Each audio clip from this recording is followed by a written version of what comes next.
Bom dia, são 8 horas e 15 minutos, segunda-feira, 16 de dezembro. Essa é a TV Senado, eu sou André Ricardo e você assiste agora ao Senado em Dia. O orçamento para 2014 e o Plano Nacional de Educação são os destaques do plenário nesta semana. A mini-reforma eleitoral é sancionada com vetos pela presidente Dilma Rousseff. Financiamento privado de campanhas eleitorais divide a opinião de senadores. Na entrevista desta segunda-feira, os novos direitos adquiridos pelas pessoas com deficiência. E veja os destaques das comissões para esta semana.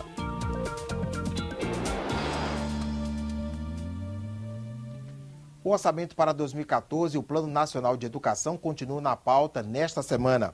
Quem traz informações ao vivo sobre o assunto é a repórter Dinalva Ferreira. Bom dia, Dinalva. Bom dia, André. O PNE começou a ser discutido na última quarta-feira, mas a votação acabou adiada para esta terça. O plano, que estabelece metas para os próximos 10 anos, está em tramitação no Congresso há 3 anos e ainda não é consenso. O governo não concorda com partes do texto que foi aprovado pela Comissão de Educação, que teve como relator o senador Álvaro Dias. Por isso, o senador Vital do Rego apresentou um substitutivo que também será analisado em plenário. E na terça também está marcada a sessão do Congresso para votar o Orçamento Geral da União para 2014. O presidente do Senado, Renan Calheiros, diz que está buscando um entendimento entre governo e oposição que permita a aprovação do texto. Outras matérias devem entrar na pauta do plenário esta semana. Entre elas está o projeto que permite aos transexuais mudar o pré-nome na certidão de nascimento.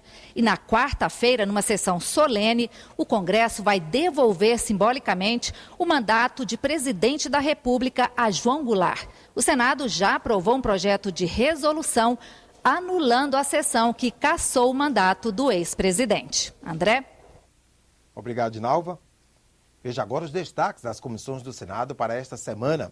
Vamos conversar ao vivo com o repórter da Rádio Senado, Roberto Fragoso, que fala conosco direto da redação da rádio. Bom dia, Roberto. Bom dia, André Ricardo. Nesta que deve ser a última semana de atividades das comissões no Senado neste ano, a Comissão de Constituição e Justiça deve analisar na quarta-feira um projeto que muda a distribuição de deputados em 13 estados. A ideia é adequar a distribuição das vagas de acordo com a população atualizada. 5 estados ganham e 8 perdem vagas na Câmara dos Deputados. Quem vai perder mais vagas, 2 cada, serão a Paraíba e o Piauí. Também terão menos vagas Pernambuco, Rio Grande do Sul, Paraná, Espírito Santo, Alagoas e Rio de Janeiro. O grande beneficiado vai ser o Pará, que vai conquistar mais 4 deputados. Minas Gerais e Amazonas vão contabilizar mais 2 vagas cada e Ceará e Santa Catarina vão obter mais 1 assento na Câmara. O relatório do senador Pedro Taques é favorável, mas há um voto em separado do senador Cássio Cunha Lima recomendando toda a rejeição da proposta. Já a Comissão de Assuntos Econômicos vai analisar na terça-feira um projeto que obriga empresas de aviação a pagarem multa no caso de cancelamento de voo no valor da tarifa cheia. As companhias também poderão ser punidas se prejudicarem o mercado ou a concorrência. E também na terça, a Comissão de Infraestrutura deve votar projeto que prevê mais transparência nos reajustes das tarifas do transporte público. O poder público vai ser obrigado a divulgar os dados usados para justificar a análise do reajuste da tarifa e também a explicar em linguagem simples para a população os motivos que levaram ao aumento da passagem. André. Obrigado, Roberto. A mini-reforma eleitoral foi sancionada com vetos pela presidente Dilma Rousseff na última sexta-feira. O projeto é de autoria do senador Romero Jucá.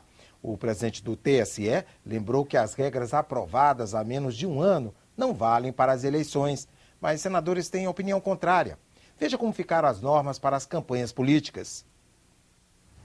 Entre os vetos ao projeto aprovado pelo Senado em novembro está o artigo que proibia o uso de bonecos, pinturas em muros, placas, faixas, cartazes e bandeiras em casas, carros e prédios particulares. Com o veto, tudo isso fica liberado. Dilma também vetou a ampliação do tipo de empresas que podem fazer doações a partidos e candidatos, excluindo cooperativas e associações sem fins lucrativos. Foi vetado ainda o ponto que impedia a exigência de qualquer outro documento, a não ser fatura ou duplicata emitida por agência de viagem, para comprovar gastos com passagens aéreas. Um dos vetos da presidente foi ao dispositivo que impedia a Justiça de determinar a suspensão do repasse de cotas do fundo partidário no segundo semestre de ano eleitoral.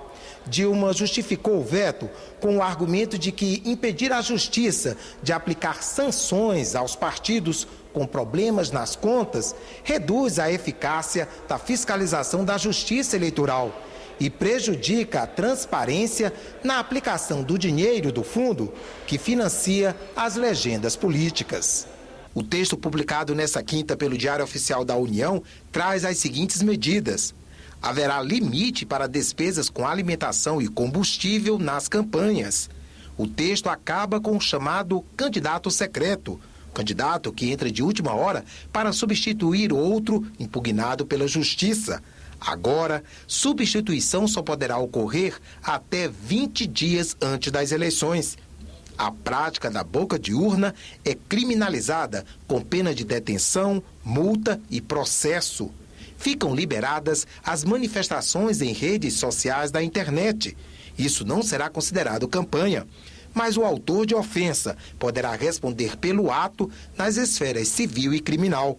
Outra novidade, os comícios estão liberados até a madrugada do dia da eleição. Como a lei da mini-reforma eleitoral foi publicada há menos de um ano das eleições de 2014, a dúvida é se ela vale para o ano que vem, uma vez que fere o princípio da anualidade. Senadores opinaram sobre o assunto. A lei foi votada nas duas casas, sancionada pela presidenta, não há por que não ser aplicada. Claro que vai ter algum questionamento junto ao Tribunal Eleitoral, mas é normal. Mas eu acho que pode-se fazer um grande entendimento e ela ser encaminhada, até porque não é uma grande reforma. Ela só inibe um pouco o poder econômico. Ela é importante, foi um passo, mas nós estamos longe de ter, de fato, uma reforma política verdadeira. Acho que esse é um debate que o Congresso Nacional fica devendo para a sociedade brasileira. O presidente do Tribunal Superior Eleitoral, Marco Aurélio de Mello, lamentou a aprovação da mini-reforma a menos de um ano das eleições. Segundo ele, haverá frustração na sociedade. O ministro lembrou que a Constituição Federal só permite aplicar lei alterando o processo eleitoral com pelo menos um ano de intervalo. Senadores estão divididos sobre a ação que questiona no Supremo Tribunal Federal o financiamento de campanhas eleitorais por empresas. 4 ministros do Supremo votaram contra a doação de empresas a candidatos e partidos políticos. O relator, Luiz Fux, Dias Toffoli, Luiz Roberto Barroso e o presidente Joaquim Barbosa. Para ele, a doação de pessoas físicas também deve ser proibida.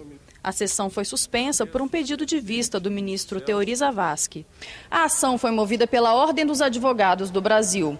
A OAB pede que sejam consideradas inconstitucionais as regras que permitem doações a candidatos e partidos políticos.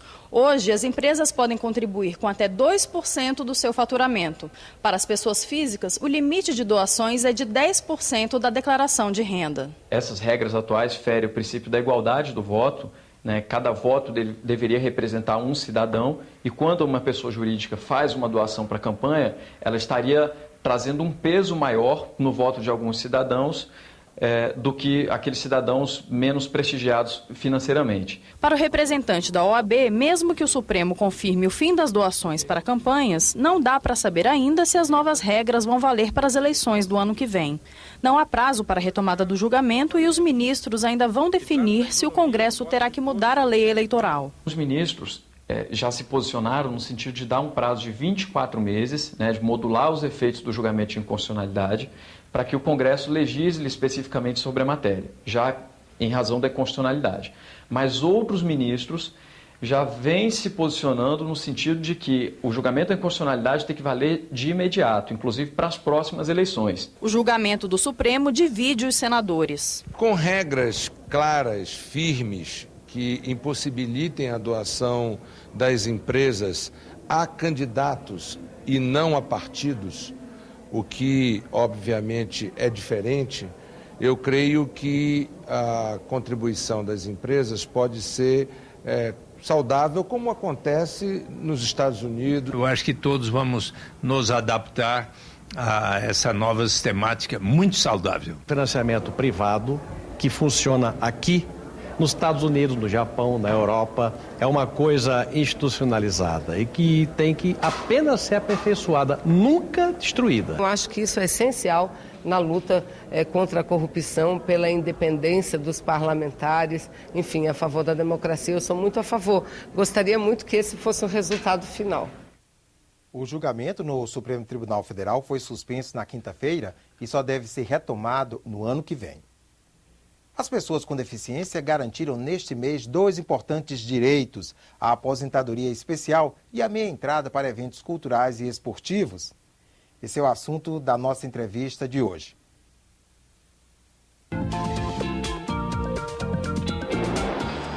O Congresso aprovou recentemente, a presidente Dilma já sancionou 2 leis que beneficiam pessoas com deficiência. Um prevê a meia entrada em espetáculos artísticos, culturais, esportivos e o outro, a aposentadoria especial. Sobre este assunto, nós conversamos agora com Maria de Fátima Amaral, presidente da Associação dos Deficientes de Brasília. Bom dia, Fátima. Bom dia. Vamos começar por esse que prevê a meia entrada. Você conversava aqui com a gente que não basta prever a meia entrada, precisa garantir a acessibilidade, é isso? É, exatamente. Tem que garantir a acessibilidade, né? Por exemplo, nos shows, nos eventos culturais, que tem acessibilidade. A grande maioria aqui em Brasília eu frequento muitos aqui shows, cinema, e a acessibilidade não é das melhores, né? E aí a gente está sempre brigando por essa acessibilidade, para que a gente tenha segurança, né? Porque a acessibilidade é segurança para a pessoa com deficiência. Elevador, rampa. Exatamente. E até o acesso ao evento. No caso de um evento, um show, a gente tem que estar seguro, numa segurança ali, num local que tenha boa visibilidade, para a gente ver o artista e tal, e que também esteja em segurança. Tenha nosso direito reservado de ir ao banheiro, adaptado, também tem que estar tudo adequado para poder a gente ter um conforto melhor, ter o nosso direito garantido, né?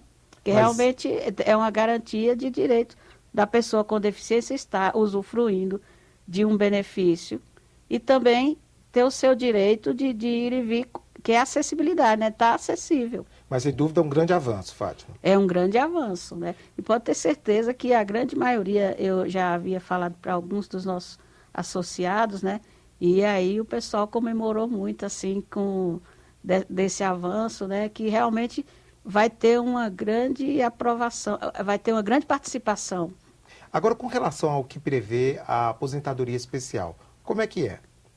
O que prevê a aposentadoria especial é uma luta da categoria, né, há muito tempo, porque o desgaste natural da pessoa com deficiência é muito mais rápido do que uma pessoa dita normal, né? Então, assim, a gente começa a trabalhar, mas, assim, quando vai chegando 20, 25 anos, dependendo da deficiência, a gente já vai ficando bem debilitado, bem fragilizado e não consegue atingir igual uma pessoa dita normal, assim, os 30 anos, como prevê a lei anteriormente, né? Que a gente está no geral. E agora ficaria, então, 25 anos para homens 20 e para 20 para mulheres, no caso de deficiência grave. Grave. E nas menos graves? 33 e 28. E 28. Então, melhorou, né? Que a gente realmente pode trabalhar até um certo período, né? Que a deficiência, cada um tem uma deficiência diferente. Então, a necessidade de um cadeirante é uma, da pessoa que não tem uma sequela, tem uma deficiência que gerou uma sequela, é outra, tem o tetra, tem o lesionado medular. Então, são várias as deficiências que limitam bastante o nosso tempo, assim, de vida útil, digamos assim. Muito bem. Fátima, eu queria agradecer a sua participação aqui conosco.